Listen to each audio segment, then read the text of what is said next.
Hello all. We will begin with Unit 1. So, the Unit 1 is International Business Environment.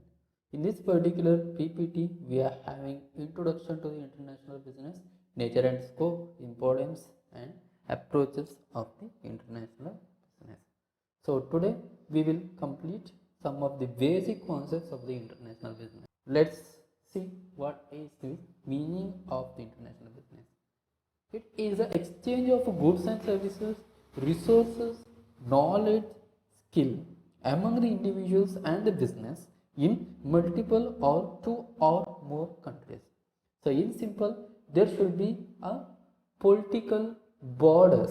Okay, there should be a political international borders, and there should be an exchange of goods and services, or it may be resources, or it may be knowledge, or the skills, or group of these all things. Okay, so that is called as international business. Thus, it involves not only the international movement of the goods and services, but also the capital. So, capital, if it is moved, capital inflow, capital outflow, what we call. So, if it is moved internationally, then that is also comes under international business. The personnel or the employees, technological, regarding the technology, intellectual property like patents, trademarks, know-hows, copyrights, etc. So, if it is also transferred, then that also comes under the international business. Transactions that are carried out across the national borders to satisfy the objective of the individual and the organization, and sometimes it is the government too. Okay, so to satisfy the objective of individual or organization or any of the governments or the group of this or combination of this is treated as the international business. India is helping to Japan to come out from the natural disasters. So is it a business? Will it comes under international business?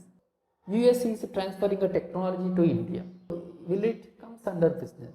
Those all things need to be clarified, right? So let's see that one also. What comes under international business? All commercial transactions. Remember, commercial transaction. Okay, so there should be give and take. So when you are giving something, you should get something. Okay, it may be a goods, or it may be an amount, or it may be anything, a consideration we can say. Okay, so it is a commercial transaction between private companies. Okay, private and a private, between the national borders, private and the government between the national borders, and government and the government between the national borders also comes under international business. So if that is a commercial transactions between a private companies between two countries, if it is a commercial transactions between private company and government between two countries, and if it is a commercial transactions between the government and government of two different countries, then it comes under international business itself. Then it is a sales, obviously, investment, logistics and the transportation. These all things comes under the international business itself. The main features here is there should be existence of the national borders. There should be a commercial transactions. Commercial transactions means when you're giving something, you should get something back. Okay, so you should get the consideration, and there should be existence of two parties. Okay, see, like some of the compensation, some helpings. Okay, for example, COVID vaccines are provided freely for some countries. Okay, so few months back, is it? So that is not treated as a commercial transactions. It will not come under international business because you are not getting any considerations for that. As a result, relationship may be improved and the other country may help you in a different way. That's a different aspect. It's not treated as the business. Okay, helping is different and the business is different.